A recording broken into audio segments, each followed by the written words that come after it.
Who is your daddy? I am the father. You fathers will understand. My father taught me many things. I got an idea. How about you all sit there quietly while I make dad noises? Welcome to another week of Fathers of the Grind. My name is Tim Nestor, and I'm here with Derek Teague. Hello? I didn't want to tell you to say hello last time, that got the robotic response. I just wanted to let you naturally. It didn't work. It wasn't natural whatsoever. Derek, how's it going? Well, as soon as I hear your voice, I start to zone out, so I need that's true. You to ring a bell or something for me to say hi. Yeah, for those of you who don't know, my Christmas gift to Derek was just me reading the dictionary, and it puts him to sleep. It's his sleep tape that he uses every night. I don't need to count sheep. I just listen to him speak. All right, so last week we talked about video game burnout, and I liked our discussion on that. I think a lot of people can relate to it, and so I wanted to share just a little bit of community feedback, and if you didn't hear that episode, I encourage you to go back, check out episode 12, and listen to the video game burnout discussion. It was kind of interesting, because we're in that weird phase between some major releases, and yeah, it was a good discussion, so wanted to share a little bit of community feedback.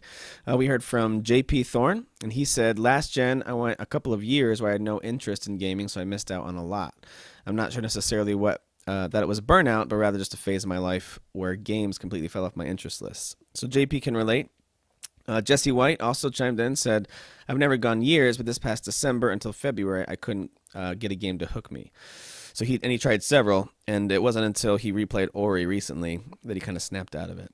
Ooh, Ori. A young man that I think you're familiar with, James Teague, said, I would say for me it was after playing WoW, World of Warcraft, for those of you unfamiliar, hardcore for about 7 years. And then he also played some Star Wars The Old Republic for a bit. And then it looks like he stopped altogether for a couple years, and then got to 360, still didn't get hooked again, and the one that brought him back was Unity on this gen. So that's interesting. Pretty funny that's one of the most hated Assassin's Creed games, and that's the one that hooked my brother. I know. I thought he was going to say AC Black Flag when I saw AC, but no, it's Unity. Paul Laughlin, I think that's how you say it, Laughlin, right? Yeah, that's perfect. Nailed it. Definitely.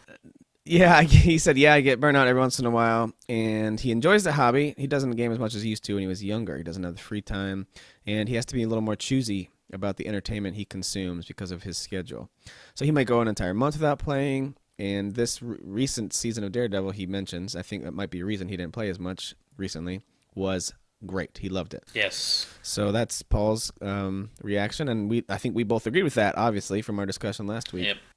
Yep. Lastly, I wanted to share that Gunblade Hero said he never experienced burnout, that's his Christian name, from video games, generally speaking.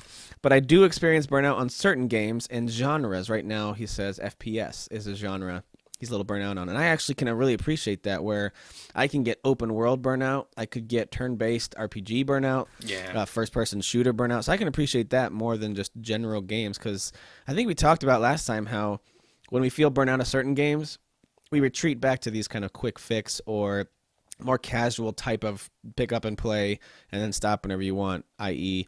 Rocket League and things like that, or Division even, or Destiny. So anyway, thank you guys for your feedback. I know more contributed to that conversation as well, but thank you so much for your input on that. And if you want to keep the discussion going, you guys, feel free to head over to Facebook and join our Fathers of the Grind Facebook group. And we'd love to have you in there. All you have to do is request to join, and either Derek or I will make sure we add you to the group, and you can jump in on the conversation. There's always something being talked about or argued about in there. So feel free to join. You don't have to be a parent, by the way. Even though we are Fathers of the Grind, Derek and I are both dads. We're husbands. We work full-time. We've got wives who don't really game that much. But that doesn't mean that you have to be that same life situation. That's what I like about the group so far, is that we've got a mixture of different life situations. So feel free to join in. Yep. All right, we want to talk about one of the biggest news headlines of the last week. And before we do that, we're going to dive into a bunch of details on Final Fantasy 15, but before we do that, just wanted to admit to you guys, I have a horrible throat cold. It's back again. It's circled back around, and for the most part, I feel okay, but my throat just took a beating today. I took the day off of work, but still talking quite a bit at home with all my kids at home on spring break. So yeah, just not feeling the best. So if I stop talking altogether or start coughing a lot, hope you can forgive me. And Derek's just going to take over. Just Derek asking Derek questions, and then Derek giving answers and making fun of himself. It's going to be fun. Well, I mean, it's something I've really thought about. Like, I really feel like this show, and as the show goes on, it has to improve. It has to adapt. It has to change.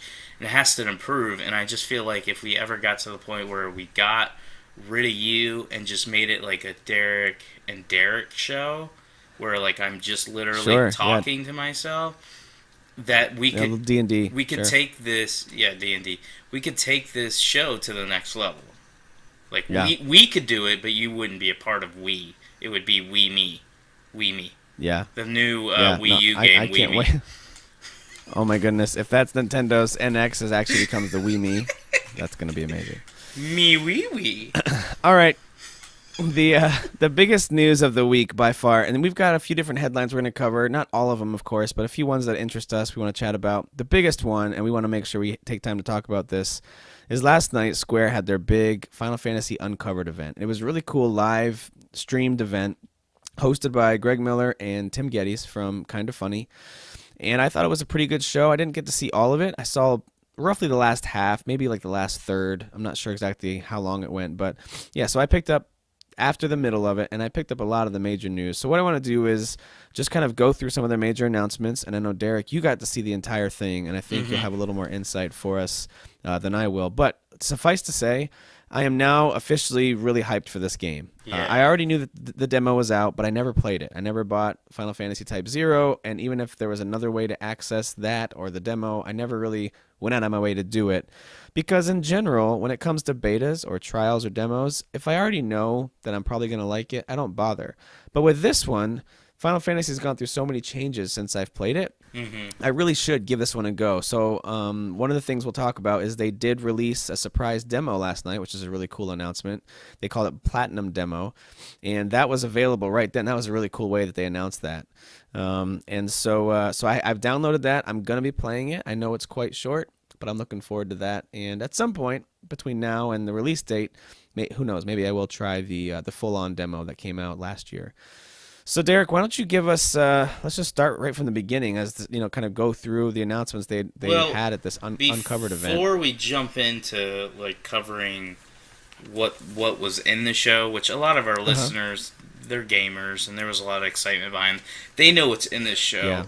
What I wanted to ask you is, and I know you didn't get to see it all, but the little bit you saw, how did you think the show went overall? Like, the hosts, the way they did things and presented stuff. Did you like the show, or was it kind of? From what I saw, it was okay. Of course, it was kind of cheesy, but it seemed like everyone there was having fun, and that to me made it a pretty decent show. Like, even though it was cheesy and they had some corny lines, they were setting each other up for jokes. Having Dave Fennoy do the voice, the guy who did Lee from Walking Dead, and a few other voices in games. It was all kind of tongue in cheek and silly humor, but none of it bothered me. Yeah. I thought it was a fun show, and it seemed to me clear that everyone there was either an actual fan, which definitely Tim is, and or they're just having fun. They were excited to talk to fans. It was a nice side of Square that we don't often get to see. So I liked it. Okay. I will say this. I'll add on my 2 cents. But basically, I thought Greg was pretty good. I think he was a little bit of... And he probably had nerves. I know I would if I was doing that. He was a little bit of a try-hard in the beginning. Like, a lot of his jokes were, like, falling flat. And it just seemed like he was out of place. And then Tim Geddes, I'm not a big Tim Geddes fan. I find him annoying. One of the big reasons I find him annoying is I feel like he's one of those guys that's in this industry that likes, like, one game. And that's all he likes. One thing, and he doesn't know anything about anything else. And so it kind of drives me nuts because I'm like, you work in the industry, but you don't play anything. So anyways, that's just my personal pet peeve. I get annoyed by that. But now how was he as a host for you last night, or I guess a co-host last night? Yeah, that's what I was going to say. I thought he was a good host. I mean, he would have definitely been better than like a Colin or something like that, even though Colin generally works good with Greg. I don't think he would have been good for a show like this, and that would be probably why the strategy was to leave him out and put... Yeah, Colin would have thrown out words like discourse and echo chamber, and it would have been a little bit too intelligent and serious. So yeah. Yeah, he would have like talked about politics, and all the Japanese people would have been like, "What? I don't know what you're talking about."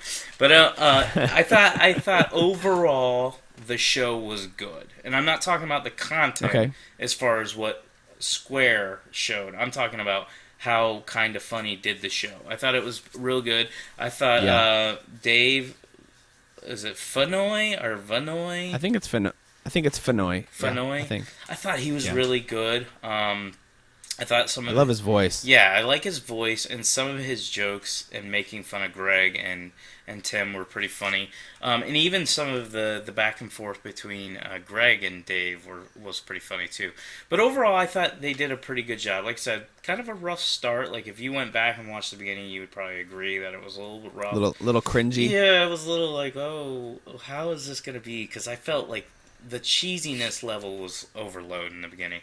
But as it played out, really well done. So, going from there, let's cover some of the content. So, one of the big things they did in the beginning is they unleashed a new trailer. Now, I've seen some trailers already for this game, and then, being somebody who follows video games, we get bombarded with a bunch of trailers on a daily basis nowadays. So it's hard to wow me with a trailer. But I will say, after I watched this trailer, it literally wowed me to the point where I had to immediately go onto our Facebook group, Fathers of the Grind, and I had to post about the trailer. And one of the things that I loved about the trailer was, and I don't know if you got to see this one, towards the end of the trailer, a version of Stand By Me starts playing. It's done by a UK artist, Florence and the Machine. I think I've heard of her or them, but I don't think I've ever heard their music. But their rendition of Stand By Me and the way it was put with the trailer was absolutely phenomenal. Actually, while it was playing, I started looking up the song to see if her version was on iTunes, because I wanted to download it right away. It was that good. I will say that Florence and the Machine I've always liked. I believe they also did a song for one of the Game of Thrones seasons trailers, the teasers, as they got ready for a season, maybe season 4 or something like that. Maybe that's where I've heard of them before, because it's definitely not... Well, I've heard them before. They're very good. They're definitely not a band that I would listen to regularly, but I know when I saw her and they did the interview with her, I was like, I know who you are. Like, I bet you there's a song that you released that I'm like, I know. Well, did you notice, and they did play that trailer at the end, I think, unless it was a different version of the one they played at the beginning. Is that the one you're talking about? They played the same trailer in the beginning and then at the end, but at the end they added extra content. But the Stand By Me part was in there twice. It was in there. Did you notice during the song, like in that rendition of the song, it actually has that kind of Final Fantasy menu system music? Yeah. Did you notice that, the way they incorporated that into the song? That was absolutely amazing. So it wasn't even just a great cover of Stand By Me, which it is. It's a great cover of Stand By Me, but they incorporated Final Fantasy original theme music into it. Just amazing. You guys should watch it if you haven't yet. You know what? Go watch it again, even if you've already seen it. It's amazing. You know what? After talking about it, I think I'm going to. I'm not going to do it right now because it'll disrupt our show. Yeah. But I'm really hyped for this game. But again, we'll keep talking about that. So that was one of the first things that they revealed. Then they had some smaller announcements. Like they started talking about how every Final Fantasy game has like some like small mini game within it. So they announced the Justice Monsters 5. Which is, I believe it's out now. I didn't bother downloading it. It doesn't look like something I care about. But it's on Android and iOS, and it's basically like a Final Fantasy pinball game. So download it if you haven't already. I won't. But I won't. Right when you say I won't, I say I will. Oh, boy. Shows how much in common we have. We are on the same page. One of the other announcements, now this one I consider to be semi-major. It was something I was definitely excited about when I saw it, was they have released, or they're going to start releasing, a 5-part anime series called Brotherhood Final Fantasy 15. Yeah, this is one that I haven't heard much about, so tell me about this. Okay, so right before we recorded, I decided to go ahead and watch part 1. So part 1's out now. And then I don't know how the release schedule is going to be. I don't know if it's going to be every week, every 2 weeks, every month until the game comes out. And how are they releasing it? Is it on their website? I watched it on YouTube. So I just went YouTube? I just typed it in. I typed in Brotherhood Final Fantasy 15, and then it showed up on YouTube, and then I clicked on the link. Awesome. So kind of, I'm not going to go into spoilers. It's not long. I have a feeling every one of them is going to be like this. So by the time all 5 episodes are done, it's going to be about an hour anime in total. But this like one 10, was 12-minute episode. Maybe? Yeah. It was like about 11 minutes long. Okay. Kind of gives you a little bit more insight into the group of guys, the little boy band they got going on. So kind of gives you an idea of how they already know each other. They're already hanging out, and they start talking about how life's about ready to change for them. So it's kind of giving you an idea of how they're going to lead into the video game. Okay. So I'm really interested in this. I thought it was pretty well done. It was all, at least the version I watched. I don't know if there is a excuse me, another one, but the voice acting was all in Japanese, which is pretty cool. And then obviously you have the English subtitles. So yeah, I like that though for a lot of those movies and shows. I'm okay with that. Yeah, it was perfect for me because I think for some reason, I don't know, maybe it's because I don't understand them, but I really like Japanese voice actors. I always feel like they sound more legit than when JRPGs, I should say, go get English voice actors to then read off Japanese scripts. Well, there's a few cases where it worked out fine. I can think of 2 real quick that it did not work out fine. There was the DS version of Suikoden called, I can't pronounce it. It's like Tear Crease or something like that. Horrible voice acting, and they ruined that game because there's no option to turn it off. And then also, of course, Final Fantasy X, as much as I loved it, has some of the worst voice acting, especially that part where he has to force himself to laugh. It's just one of the worst scenes in a video game ever. Yeah, and so, then anyway, even I'm with like you. even like the Tales franchise struggles. Not that the writing's bad or anything like that. They just get kind of like half-butt voice actors, and it's just not really that good. Yeah, same thing with some anime shows and some movies too. Like sometimes when they do the English dubbed version, it's like, ugh, this is painful. Like, give me the original voice actors back. So, yeah. So I'm glad. I'm with you. I'm glad that is just English subtitles and full Japanese. That's cool. Yeah, so I liked it. I liked episode 1. It's real quick, so I'm not going to be like, it blew me away. I mean, it's literally like, hey, we're hanging out, and then I'm not going to ruin the ending, but the ending kind of leads into a part where it ends where you're going, oh, well, what's going to happen next? So that's good. Yeah. So it has up. Yeah, Seth Roth showed up. Cloud was hanging in the mountains. Yeah. So Cool. I'm looking forward to episode. Yeah, he's just in the background. So I'm looking forward to episode 2. So that was a major announcement to me. But here's the one that like really shocked me. All right. Because I'm thinking after the anime thing is not a big surprise as far as other games have done this. Like Mortal Kombat has done like comic books that lead up to their games. Yeah, Halo did a podcast drama series. Yeah, this is like a new thing. I actually watched the video on what's the game? Mirror's Edge, the new one.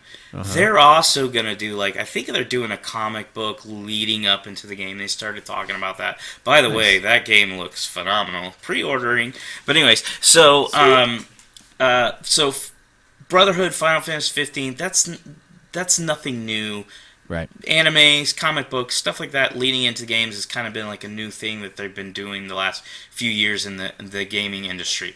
But this next one was the thing that, I won't say it was the most exciting news in the whole thing, but it was definitely like jaw-dropping, like, holy, I'm excited. And that's, they announced a full-blown CG movie called Kingsglaive Final Fantasy 15. What a cool name, too. Kingsglaive. That's awesome. Awesome name. When they first started showing, this is before I knew it was CG, I started watching the trailer, and I'm like, are these real act? And I'm being serious. Maybe it was YouTube or something, or maybe I'm just blind. I was like, is this real actors? Is this CG? I couldn't tell. Everything looked so real that I was really confused. Until a little bit later in the trailer, and I was like, oh, that's obvious.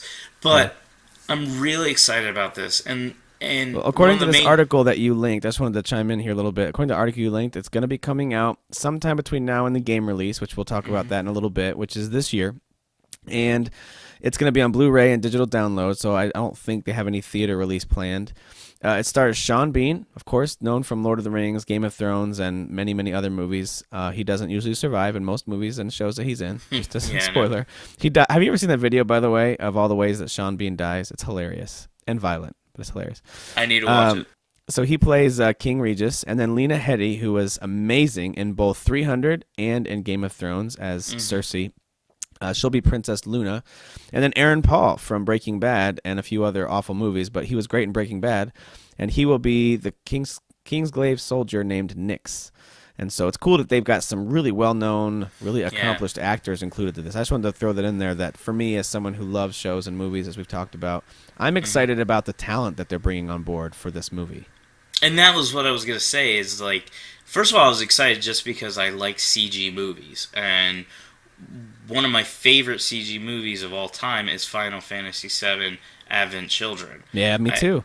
Absolutely loved it. Yeah, it had some of the best action scenes I've ever seen in a movie, and that's it was also the first time that the Final Fantasy VII characters looked real and cool and awesome compared to their blocky counterparts. So yeah, it was the first time I saw them. Look cool. Final Fantasy VII looked legit. Yeah, totally. Look at my big square hands. Yes, Cloud, you were such a beautiful beast back then. But, so yeah, Final Fantasy VII Advent Children, absolutely amazing movie. Spirits Within wasn't bad. It wasn't bad. It wasn't bad. You know what? I need to rewatch it because, okay, I told everybody on the show, so I'm not going to go into it again, my Final Fantasy VII story where I bought it, but I didn't really play it. Well, I ended up going to see that movie because, guess what? My cousin was a big Final Fantasy freak, and he was like, I gotta go see that movie. And I still don't think he exists. I'm not sure he's real. Like this cousin, I feel like it's just like this interest that you had, you don't want anyone to know about. You're like, yeah, my cousin wanted to go see it. Yeah, my cousin Vinny. So my cousin Vinny absolutely loved Final Fantasy, so he wanted to go see The Spirits Within or whatever it's called. Yep. And I didn't know a lot about Final Fantasy back then again, so I went and saw it just because that's what he wanted to see, and I hated it back then. Oh, but I don't think I've watched it again. And I remember him leaving the theater and going, that was disappointing for a Final Fantasy movie. Yeah, it did. See, that's the thing. Like, as a sci-fi movie, it was pretty good. It was decent. I remember liking it, not loving it. As a Final Fantasy, I can see the disappointment because it doesn't really feel like Final Fantasy, although there are certain little aspects to it. There's even a guy named Sid in there. But yeah, no. Anyway, I just wanted to say that Spirits of Them is okay. Advent Children was great, but Kingsglaive, I've got high hopes for it. It looks amazing. It looks amazing, and then what you let in with mentioning 3 of the actors and actresses that are part of this, they're high quality. Yep. That adds on to it. That adds value to me. So really, really hyped. Now, I will say this is just speculation. I think the CG movie, is going to release the day the game comes out. I know they didn't announce. The reason why is it's part of the collector's edition. Now, granted, they could release it digitally early. I just don't think they're going to. I think they want people to buy the collector's edition, and that comes with the Blu-ray of the movie. So I think they're going to release everything the same day. The Blu-ray, the digital version, all that's going to be released September 30th. That's the next announcement. That's the big one. September 30th. That's kind of funny the way they had the button there, like the big red button. Yeah, I was going to talk about that. Well, not only that, everybody knew. First of all, let me mention this. I thought Greg did a great job of like calling out or being basically transparent about them understanding that a lot of things leaked. Right. Instead of like acting like, oh, we've got all these surprises you guys don't know about. Yeah. They knew some of their biggest announcements had already been leaked. The grand finale had been leaked, basically. Exactly. And so I like the fact that they were very self-aware and they knew that everybody watching and listening had been aware of when this was going to release. So one of the things I was going to say is, I liked how they ended up, once they pushed the button and it actually started rotating and showing the date, and I was like, okay, I'm waiting for September 30th, and then I was like, what if they shock us and they release it on another day? Well, what did they do with the month, though? They threw me off with the month Exactly. thing. So then at the very end, it slows down, and everybody thinks it's going to drop on September, and it goes all the way to November, and I'm not stopped. kidding. It stopped, and I went, no, because in my heart, I was hoping it was May, because I heard a rumor that maybe it's coming out in May. Oh, jeez, yeah. And that was why they were having this big thing now. It's because they were going to, like, basically give us 2 months to get ready for it. So when I saw it go to November, I was like, no, not only did I not get May, which I really wanted, but now you're pushing it 2 months past when I thought it was going to be. And then it did a quick flip right back to September. Yeah, that was kind of I can't think of a better word, as like a cute little funny way to tease everybody. Like, we know you know already, and we're just going to mess with you here at the end. And I like that. Exactly. So I love that. So a lot of that was, again, all those little touches, like the red button, having the guy come out and they pushed the red button, but it didn't work, so we had to pull a fake air button out of his pocket. Like, these little, again, very silly, but very, like, personality.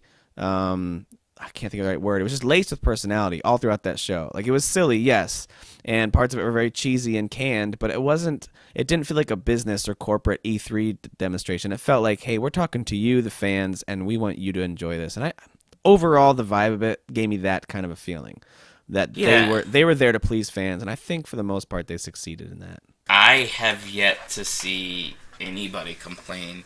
You know, you usually see somebody who's like, "Oh, that was terrible. That was a waste of time." I didn't see any of that on the internet. Yeah, same here. Now, let me ask you this. I know there might be a couple more things you want to point out from the show. Let me just ask you this, though. Do you think this is going to set a precedent for other companies to do more stuff like this? I mean, we've had the PlayStation Experience. We've had different types of unveils from companies, whether it's BlizzCon. Blizzard does their own stuff. Do you think more companies are going to lean this way, where they do this kind of large streaming event, or they get to control the messaging and be the center stage company? Do you think you're going to see more of this away from things like E3, Gamescom, and other big events? I think for games like Final Fantasy, maybe a Mass Effect, stuff like that, yes. Like maybe EA will do a big Mass Effect event like this? Yeah, I wouldn't be surprised. For established franchises, yes. For other stuff, like I brought up Mirror's Edge earlier, stuff like that, I think what you're going to see more is companies are getting away from E3. I think they're going to have their little pressers that they can control. Right. And even though a lot of people came down on Nintendo with their directs, going, the directs aren't the same thing as E3. Yeah, but they set things in motion for everybody. Exactly. They control everything. Yeah. They're able to message the way they want. They don't have to worry about mess ups. It's and it's cheaper. I mean, totally. to film a Nintendo Direct and produce it and do all that is way cheaper than to rent out a stage, to rent out a floor, and set all that stuff up. So absolutely. I think more and more companies are going to do that. It's cheaper, it's smarter, in my opinion. I'm not going to say E3 is going to go away, but I don't think you're going to see that type of stuff last as long as we thought it was going to. Or E3 is basically going to become this online event someday, where I think it might still be called E3, but it's basically going to be like this online digital streaming event and they're going to have to come up with reasons, incentives for companies to, conglomerate and combine for something like this. But I could see it being like this week-long event where, they might have some kind of show or arena where you can go and experience stuff, but for the most part, companies are putting out their big digital announcements during that time. So it could become more of that too, where it's more of a digital event. But any other announcements from Final Fantasy 15 that you want to make sure that you comment on? Only 2 things left. I'm going to leave the demo for last because I played it, so I'm going to talk about it a little bit without spoiling it for Tim, obviously. But they did announce, after they announced the launch date, they also announced some cool packages. So obviously the game is available now for digital pre-order on both Xbox One and PS4. It's available for pre-order, not available now. And they, by the way, did you notice that at the end? I said that, right? I said pre-order, right? You said available now for pre-order. And that's kind of what they did at the event the other night as well. He said it's available now, starting now, and Greg had to clarify the pre-order is available now. Like they really made it sound like it was available now. So just to be clear, everybody, you may pre-order it now. You may not play the game now. You are not playing the full game now. But yeah, so they announced the pre-order options. So here's your options. You have digital, which is just the only thing I saw when I went and pre-ordered it, and yes, I pre-ordered it immediately on the PS4, was the $59.99 retail version, your regular version. Yep. They also announced... Yes, the poor man version. But I wanted it. I wanted the... I want to be able to play it at midnight. I'm that excited for this game. And I wanted the theme. I'm a big theme guy, so I like the PS4 themes, and the one that came with this game is gorgeous. The other thing is they announced, I think it was a limited edition is what they called it, and that's going to be at all, I think it's at all retailers. I know GameStop's doing pre-orders now, Amazon. I didn't see it on Best Buy, so those who have Gamers Club unlocked, you might have to wait a little bit. But I believe that $90 version will be coming to all retailers, so you can pre-order it there, and if you get the 20% off, it's only $72. I think one's called the Deluxe Edition, right? That's the $90 one. Okay, yeah, it was either like limited edition or deluxe edition. There's Day 1 edition, which includes the Masamune downloadable sword to use in game. I think that's the one you got, the Day 1 edition. So you'll have access to the Masamune sword, and then $90 gets you the deluxe edition, which gets you the steelbook packaging, bonus outfit, weapon, and some in-game stuff. So those are the two you've talked about so far. So what you're saying is I should go buy both. Maybe. I'm not going to say that, but maybe. Or, you know what? I bought the digital one, so I'm going to let you buy me the $90 one, and then you can just ship it to me. Yeah. And I'll send you a burrito. Let's see what... It's going to cross paths in the mail with that sandwich. Yeah. You know what I'll do? I'll make you a steelbook and write Final Fantasy on it in marker. Oh my god, you are such a cheap ass. Okay, so moving on. Alright, so there's the $90 version, which Tim politely read off all the stats because I don't know crap. And then there's the Ultimate Edition. This one I do know about. The Ultimate Collector's Edition, which looks amazing. It looked amazing, and when I saw it, I knew it was going to be expensive because I was like, they got the statue, they got the steelbook, they've got all these books, like these art books. They were just loaded with content. Everything the deluxe edition has, plus more. Exactly. So in my brain, with being a person who buys collector's editions or at least tracks their pricing, I said to myself, this is going to be an expensive one. It's not going to be a $130 one or something like that, like Uncharted 4.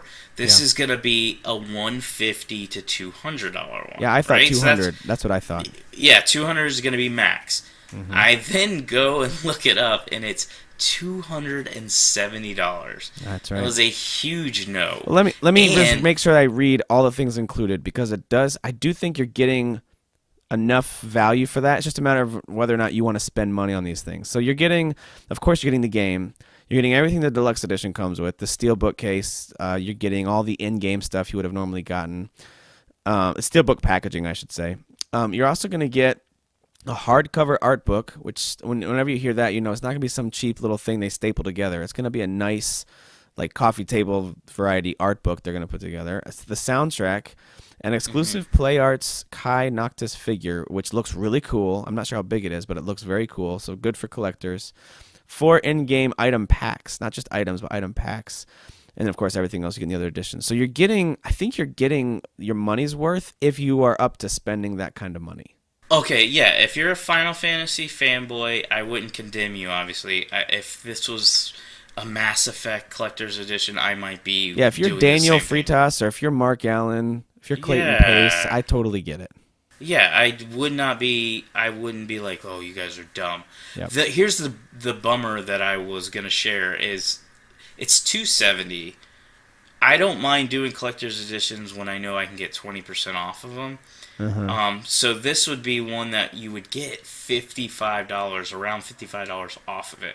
So it would be $215, which is, in my opinion, reasonable for the amount of stuff they're giving you. Here's the problem. Square Enix said, no, you can only pre-order these. First of all, there's only 30,000. You can only pre-order them from our store, which means no 20% off. You're not getting it from no Amazon. Retailers will have this that we know of, right? You're not going to have it at Best Buy. They're not going to have it at Amazon. You kind of skirted past that, but I think that's a big deal. Only 30,000 units worldwide. Yeah. I mean, that's... I think it's already sold out. I heard it was already sold out. As soon as I saw that, I was like, oh, well, I'll never have that. That's okay. I don't know that I would have anyway, but now it's not even an option. I don't think. So. No.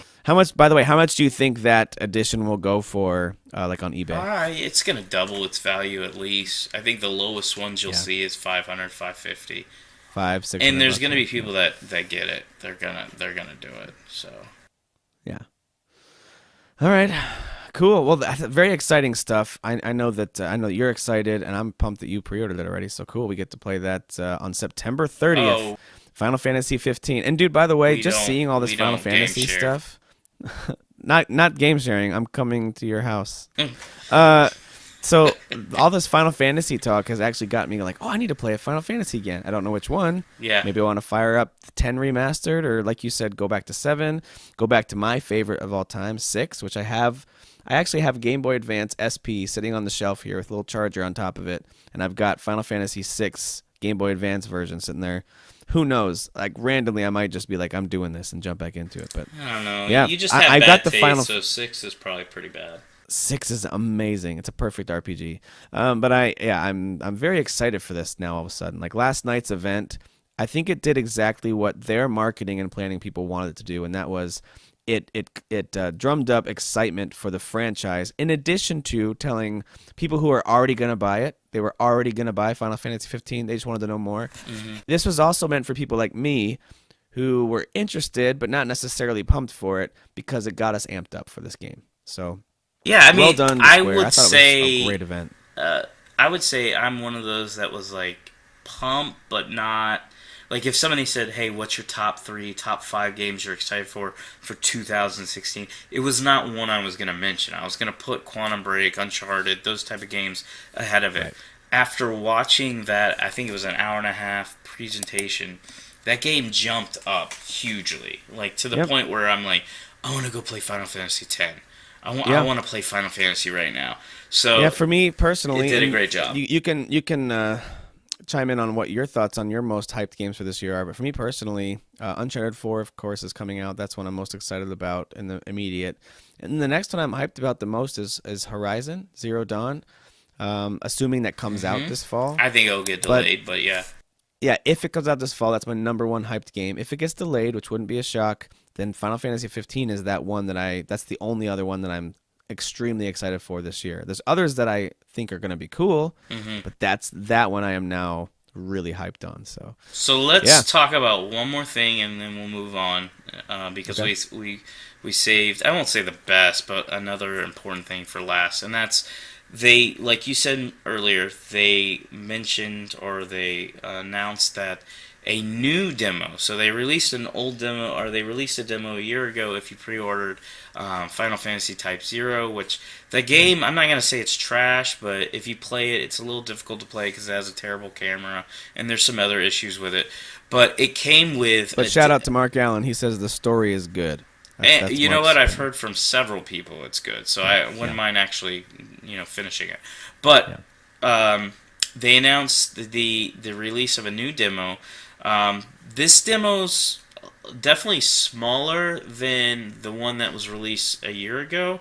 Right. But the one that was released a year ago was part of the game. So when you buy Final Fantasy 15, everything that I played a year ago is already in the game. So I won't miss anything by skipping that one that came out last year, right? No, that's just like a taste of the world, the 4 characters that you play with, and all that the combat. Stuff. Yeah, which it's good. It's real cool. But this new demo, this is what I thought was cool. And this is how, I'm just going to say this is how you do a demo if you want me to play it. You tell me this is a demo of your game, but it's not going to be in your game. It's just a taste of what the game is like, but it's not in the actual final release. And the engine itself, too. Like, here's the engine in action, all that kind of stuff. Yeah, exactly. So that's what they did. So this this demo, or whatever you want to call it, is not in Final Fantasy 15. And so you get to play as the lead protagonist. I believe his name's Noctis. You get to play him as a child. Now, and again, I'm not going to spoil this, but this is stuff you could see just by watching the show last night. It has a total Kingdom Hearts vibe to it. You're running around with this little spiky-haired, long-haired, brown-haired kid, pulling out these magical swords while walking on books and papers. You're just like this mini little creature running around, or a little kid running around. It's really well done. It's not very long. I tried to find everything. I don't think I did. I didn't check my stats. It took me 40 minutes, and that was with me doing a boss battle twice. I'd already beat... I might just play that tonight then. That's cool. That's yeah, you could probably beat it in 30 minutes. But I beat the boss, and then I went and fought him again just for fun. And I think they upped the level because he was definitely harder the second time than the first time. Unless you got worse at the game somehow. Exactly, which that definitely, I mean, I'm pretty terrible at games. But progressively worse. Exactly. That's going to be on your tombstone. Derek Teague. Progressively worse. Written by Megan Teague. Probably. Yes. So, anyways, the demo is really good. It's definitely worth finishing because A, it's not long, and B, like I said, this is how you do a demo. It's not in the game, so I feel like I'm doing something special that I'm not going to repeat later on. So, really well done. Got me even more hyped. I was like, oh, come on, I need Final Fantasy 15 right now. And I want to chime in, too, on this, the way they announced the demo. The guy, I forget the guy's name, he was sitting on the couch just talking to him, and he said... There's a new demo in the works, and he was very clear to say it that way, and he was coy about when it's coming out, but, it's coming soon, and then he started talking about the demo, and he actually played it on the big screen to let everyone see it. So in my mind, I'm thinking, they're talking about it now, they'll put it out at E3, and then the game will come out in September. That's what I was thinking. Mm-hmm. But then when they finally pressed him on it at the end, he goes, all right, fine, it's out tonight. And then, crowd goes crazy. And even me watching it, you get that little moment of like, sweet, that's awesome. It's kind of like Fallout 4's announcement last year. They're like, hey, by the way, this game's coming this fall, and here's a free mobile game that's available right now. Go download it and play it. Those little moments are cool, and I think more companies need to do that. These little fan service things that, again, this, like you said, it's not a huge demo. It's a little taste of the engine, of the world, get to know this character a little bit more. It probably didn't take them a ton of time compared to what's in the rest of the game, and what a great little kind of special gift, I guess you could say, to fans. Very cool that they did that.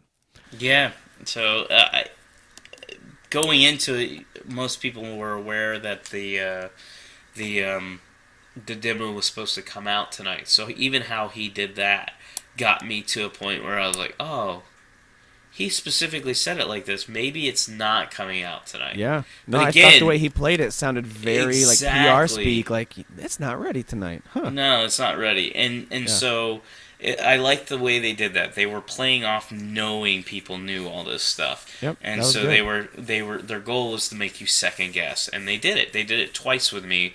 They did it with the demo, and they did it with the release date, where I was like, oh, maybe the people were wrong, and no, they weren't wrong. Everybody was right. Cool. Well, it's very exciting, and guys, stay tuned. Well, I'm sure we'll be talking more Final Fantasy 15 in months to come. Probably not anytime in a episode, right away, but here in a few months, as more Final Fantasy 15 stuff comes out, maybe when the movie drops, and then of course when the game comes out, assuming that me and Derek are still alive and don't hate each other, we'll be talking about it then. What if we talked about Final Fantasy every week and we changed our podcast name to like Grind the Fantasy? Ew. That's my response to that name. That was terrible. I thought you would be like, oh, that's great. I'd like to grind your fantasy. As soon as you said grind the fantasy, I just started, I need to go get a shower. Hang on. That's gross. All right, well, let's move on here. I know we've spent a lot of time talking Final Fantasy. Thanks for bearing with us if you guys are not Final Fantasy fans. By the way, if you're not, this is a good time to jump in. You don't need to know. I mean, I know it says Final Fantasy 15. You don't have to have played any of the other 14 or many other spin-off games to enjoy this. It's a totally new story. Yeah. Any of the things that are connected to the past games are just in aesthetics and name only. So you can just jump into this game. Feel free to do that. You don't need to go back. It's not like a TV show or a movie series. While it is an RPG, the game plays more like really action oriented. Yeah. So yeah. So don't be afraid to jump in on this. I've seen people ask that, like, "Hey, I've never played Final Fantasy. I'm interested, but do I have to?" Nope, you don't have to. You just jump right in. All right. So another big thing that's been happening recently is Nintendo related. Why don't you tell me a little bit about Miitomo, this new Nintendo app? Yeah, so I'll go over this real quick. We'll make this real quick. So today launched the app from Nintendo called Miitomo. I went ahead and signed up. I linked all my accounts, everything like that. And so basically, you create or you can export, I guess, your Mii over. I just created a new one, and basically, I didn't know what I was getting into, but it's a lot cooler than I thought it was going to be. So you create your Mii, and then you add friends, and then you just do, like, little stupid stuff. Like, they'll ask you questions, like, hey, what's really interesting that's caught your eye recently? And then you just answer it. And so a lot of my answers, like, it'll ask me a serious, sweet question, and I'll tell it to F off.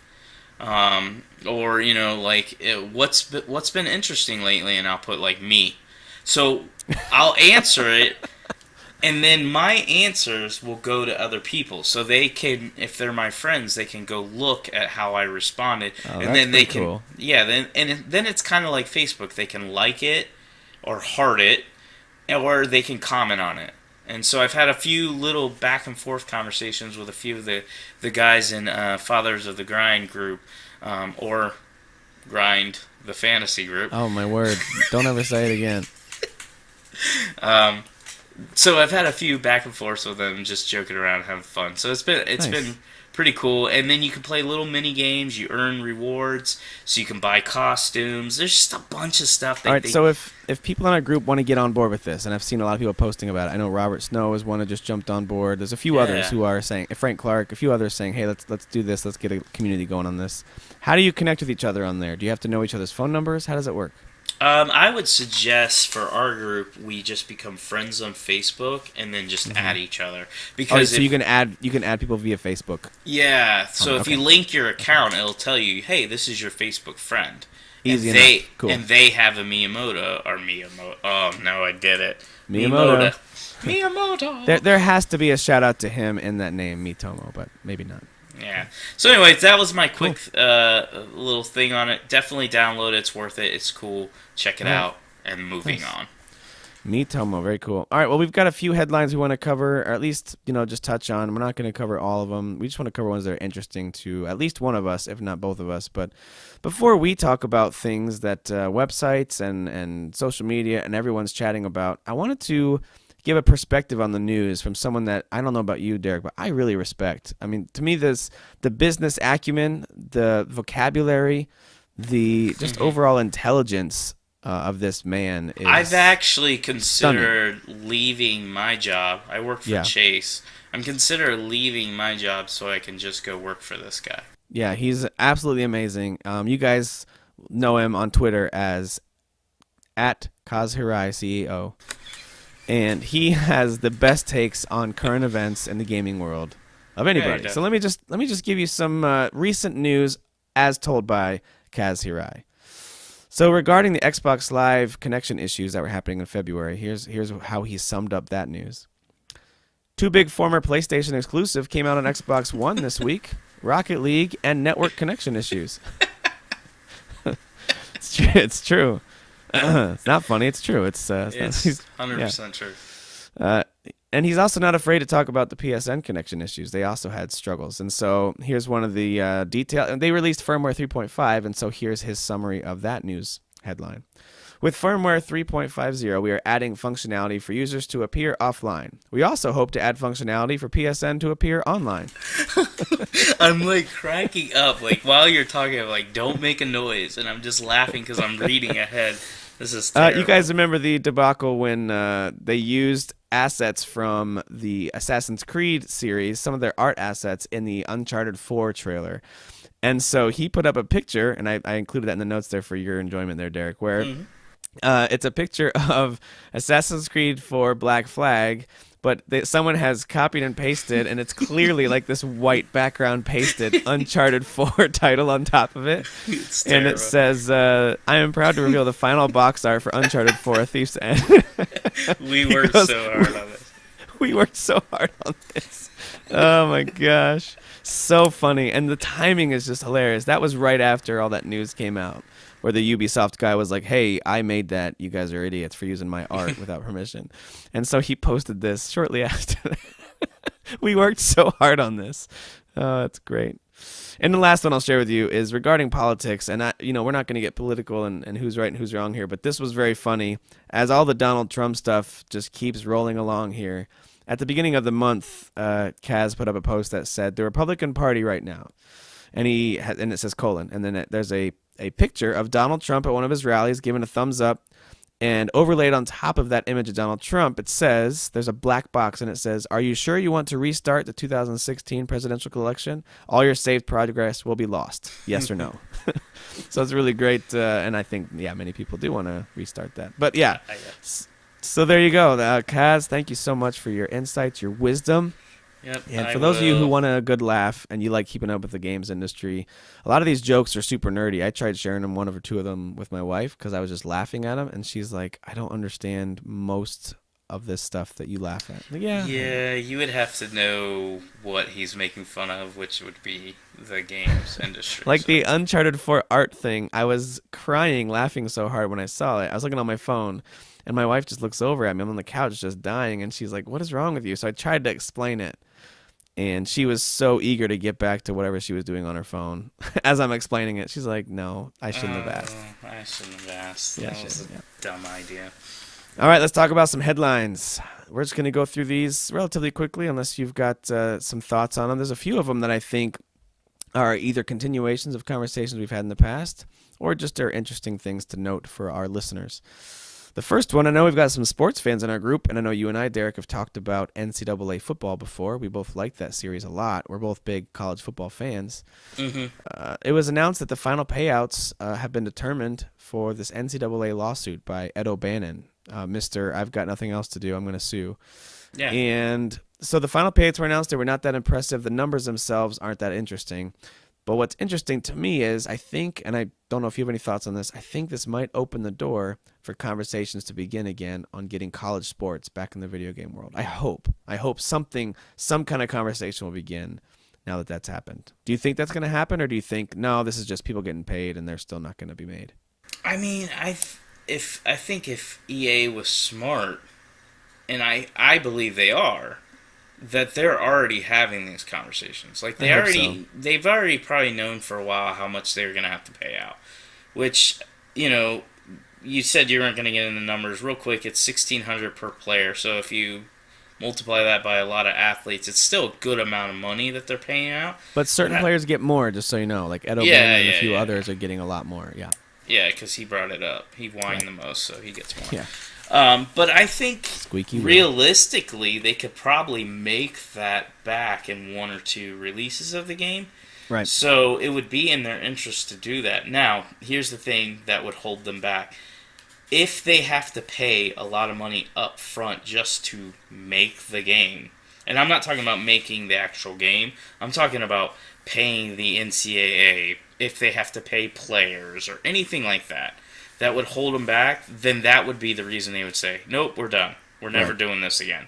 Right. But if it's some agreement that they can do, like I heard a rumor that they were going to just pick the top schools. They weren't going to do all the schools like they were doing before. They were just going to do some of the major ones like Michigan, and you're a Penn State fan, so I'll say Penn State, even though they're crud.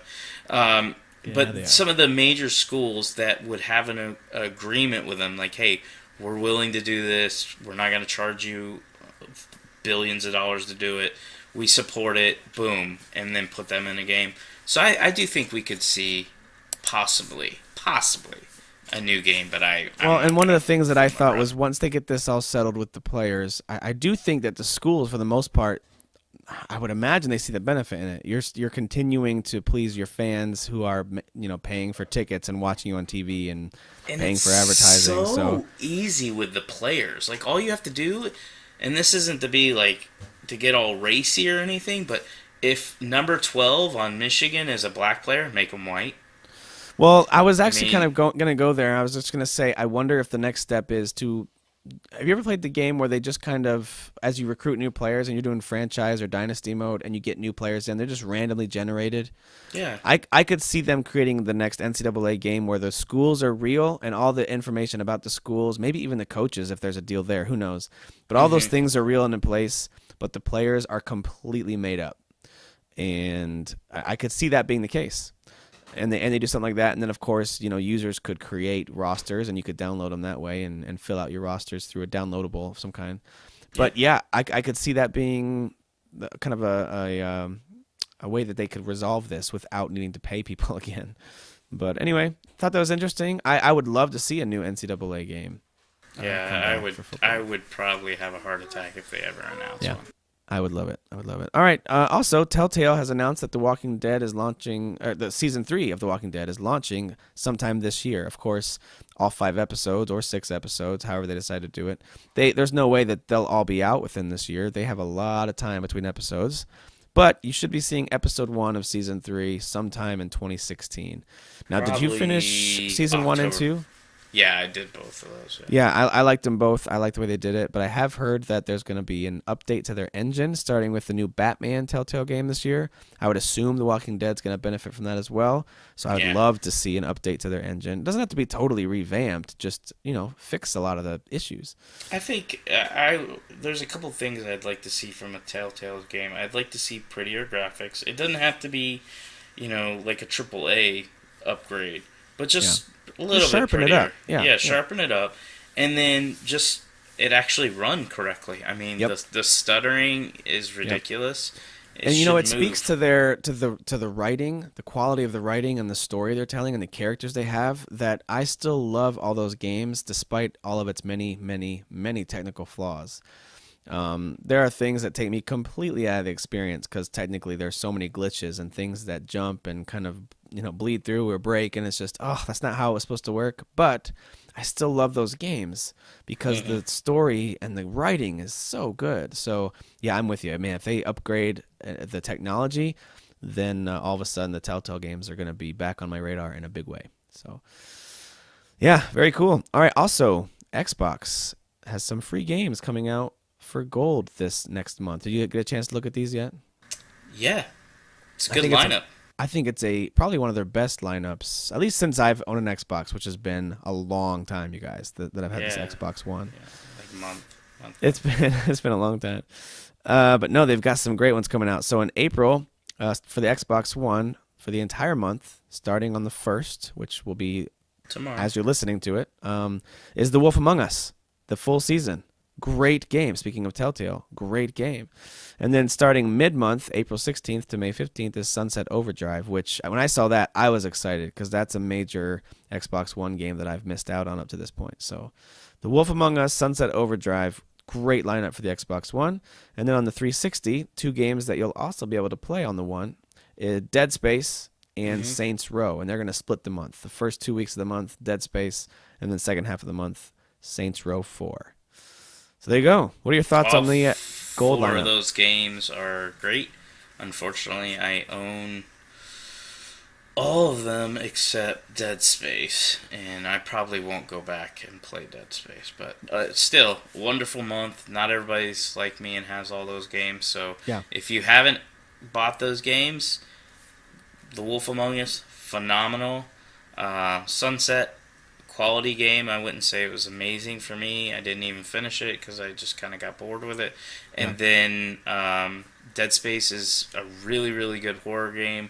And Saints Row 4 is, well, a great game. Yep. Good fun. For someone like me who has Wolf Among Us and Saints Row 4 on PC through various sales and stuff over there, this is great to have it on a console. And then, of course, the other 2 I do not own. Dead Space I played a long time ago, but I never really owned it. I think I just borrowed it, or maybe Gamefly. I forget.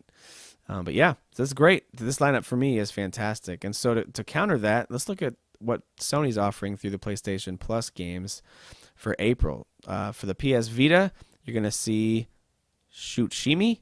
I have no idea what Shushimi is. Sounds great. And A Virus Named Tom. Now, both of these titles sound like games that Derek would love. Oh, yeah, I already pre-ordered them and actually Well, here's what I did. You bought them before they go free. You bought them. Well, yeah. Well, see, what I did is they announced it, and I was like, no. I called Sony immediately, and I was like, yes, can I please speak to a rep? And they're like, yeah, what can we help you with? And I said, you released a couple of games that are going to be free in April for PS Plus. You released an announcement about it, but I want to pay for them. Yeah. And so the lady was like, I'm sorry, sir, what are you saying? I'm saying, I want to pay for these games, because they're absolutely phenomenal.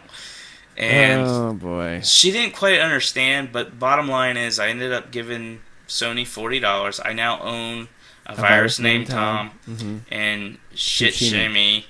I was waiting for it. All right, if you own a PS3, I Am Alive and Savage Moon are available for you starting on April 1st. And I totally did. Yeah, sorry. Not sorry.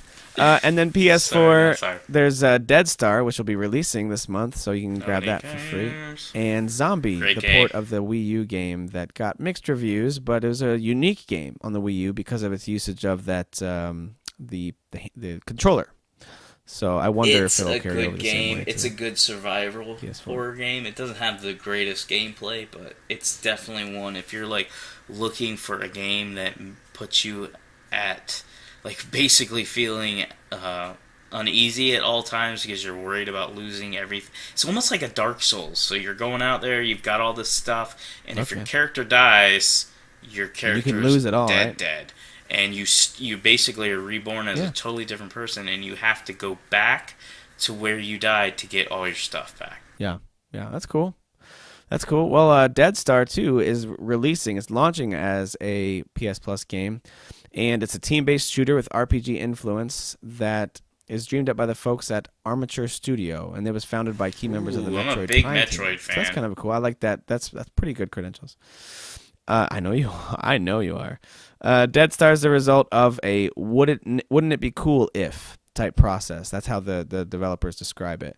It started with a space shooter foundation, but then they grew in and added in elements of strategy and mobile-like pieces. So anyway, Dead Star, I mean, it's going to be free, so why not?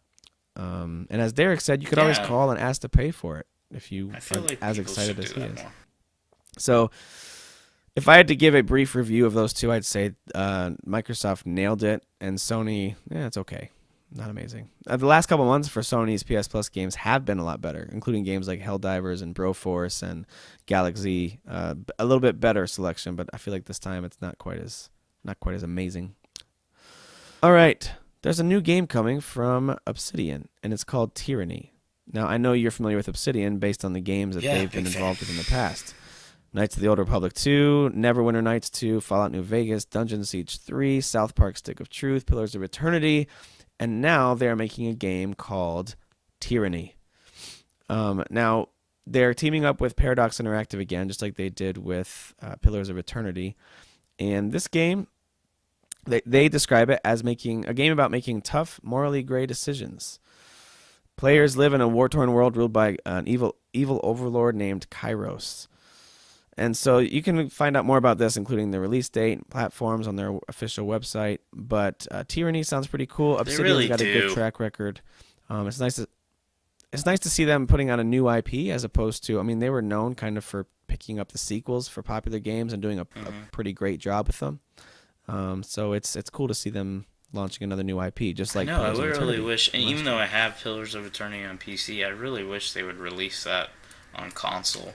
Even though it's more of a PC style I do too, game, it's one that I think would do quite well if it was released on like the PS4 or something like that. Yeah, speaking of PC style games that come out in consoles, there was apparently a stealth release of XCOM on the Vita. Yeah? I gotta go check that out. I had no idea that dropped. I mean, I don't feel like it was talked about much. I mean, I will say this. Real gamers, that would be me, we knew fake, pathetic people who pretend to be gamers, they didn't know.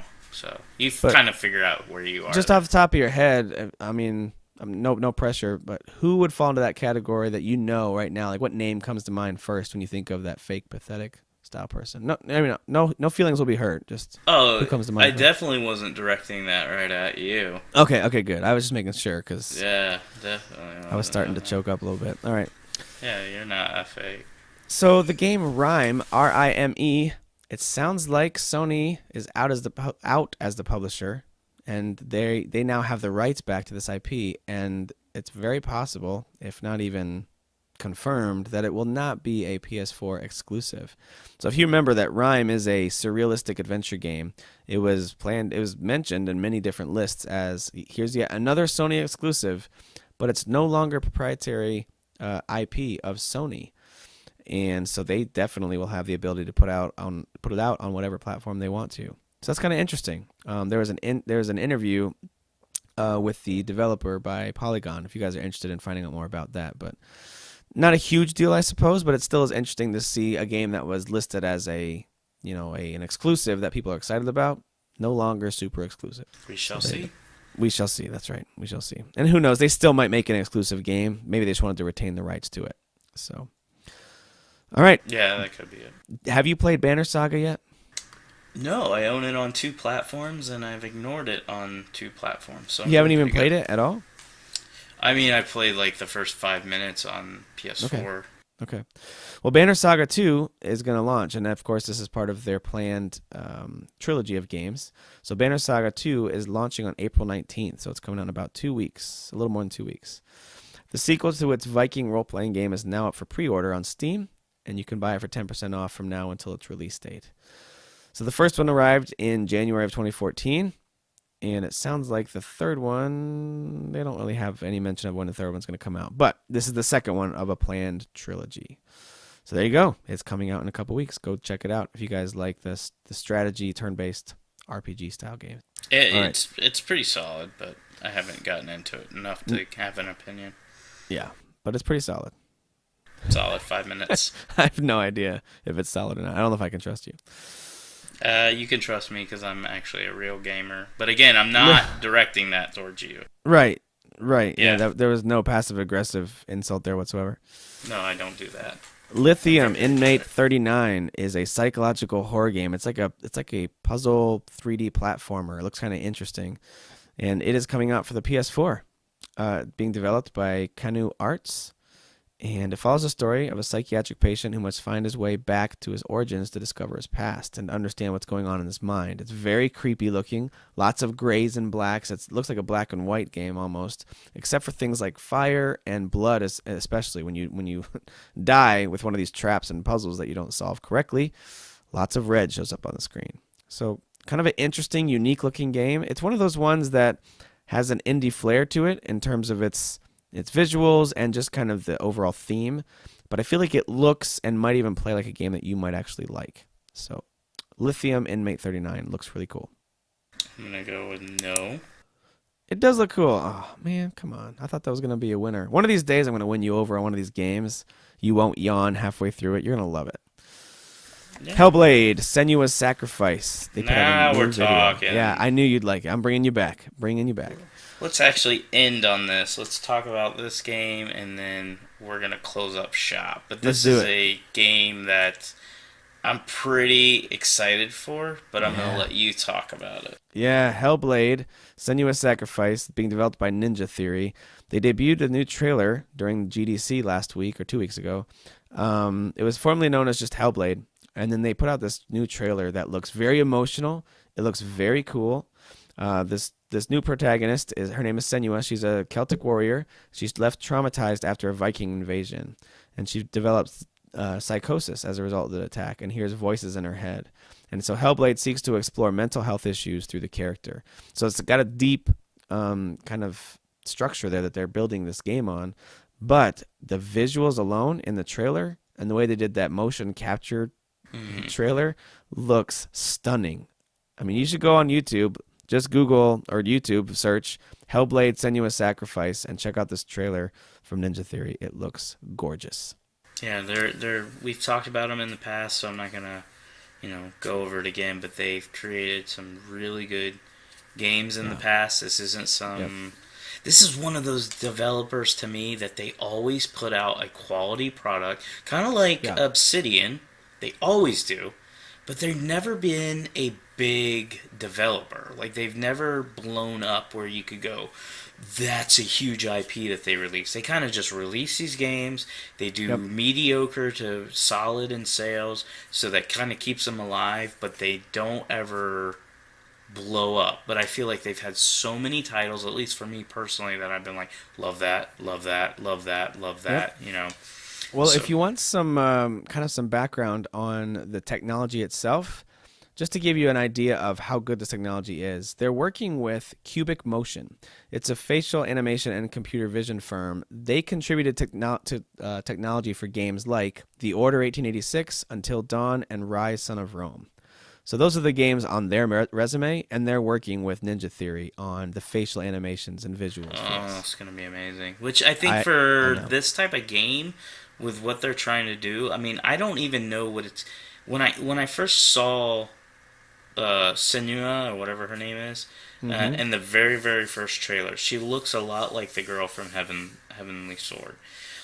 So I really thought, and you think about it, the names, Heavenly Sword, Hellblade. So I was thinking this was like a spiritual sequel or successor or something along those lines. And I assumed that too. So I thought this was going to be another action, third-person, kind of like God of War style game. And I'm not saying it's not, because I don't think we've really seen enough to say this is what this is. But what I was trying to say is, with what they're trying to deal with as far as plot and who Senua is and what she's dealing with, facial animations and emotions from those facial animations is going to be huge, at least from what I'm gathering. So them using this type of technology could really, really up the way we connect with her and her issues or what she experiences. So that's really think about a game like L.A. Noire, which was a little bit ahead of its time, I think, in terms of technology. It still had some really cool motion capture facial stuff going on for those interviews and interrogations you had to do in that game, and you had to follow these little like nervous tics or habits of someone who was lying or whatever else. And I liked that, but it still looked a little video gamey. This trailer, if you guys haven't seen it, it's almost as real life looking as anything I've ever seen. It looks amazing, and I'm very excited for this game. I like the setting too. I like this Celtic and Viking setting, so very much looking forward to this game, Hellblade. It's very high on my radar there. So, hey, there's other announcements and games that have been talked about. There's other news, but those are the ones that we thought were interesting enough to cover. I want to throw one more quick one out there that I know Derek will love. Guys, Axiom Verge is coming to Vita on April 19th. And if you bought it on the PS4, it is free on the Vita, so make sure you pick that up. All right, I just wanted to close with that. I'm back. Yeah, he's back. Derek, thanks for taking time to chat tonight. And for those of you who get a chance to listen, we want to hear what you think about the Final Fantasy 15 announcements, about Miitomo. If you're in our group, make sure you share your, maybe request friends with everybody so you can share your little me with each other and make fun of each other's answers for stuff. And it'd be cool to get a group of people on that. And yeah, any other thoughts you have, feedback for the show itself. If you want to chime in on some of the things we've discussed, feel free to just comment on something in the group or make your own post. We'd love to chat with you a little bit. So, Derek, let's close out with my favorite section of the show. You always drop some knowledge that blows our minds. I assume that you spend hours during your workday using your employer's money, basically, to come up with this wisdom. And so I'm looking forward very much to hearing your wisdom now that we are entering a new month. Yeah, tomorrow is April, which means today is March. So tomorrow's April. Wow. Guys, let that sink in for just a minute. That was good. And by good, I mean awful. I'm really sorry we ended the show that way. You better not. You better not cut that junk. That was perfect. I'm not. I'm gonna leave it. I nailed it. All its awkward painfulness, it's gonna stay. I nailed that. Thank you. Thank you, everybody, for listening. Actually, you're welcome. Thank you. I nailed it. Actually, you know what? You're welcome. Oh, boy. All right, thank you guys for listening, and as always, join us in the Facebook group Fathers of the Grind. We'd love to keep the conversation going there, and have a great week. Who is your daddy? I am the father. You fathers will understand. My father taught me many things. I got an idea. How about you all sit there quietly while I make dad noises?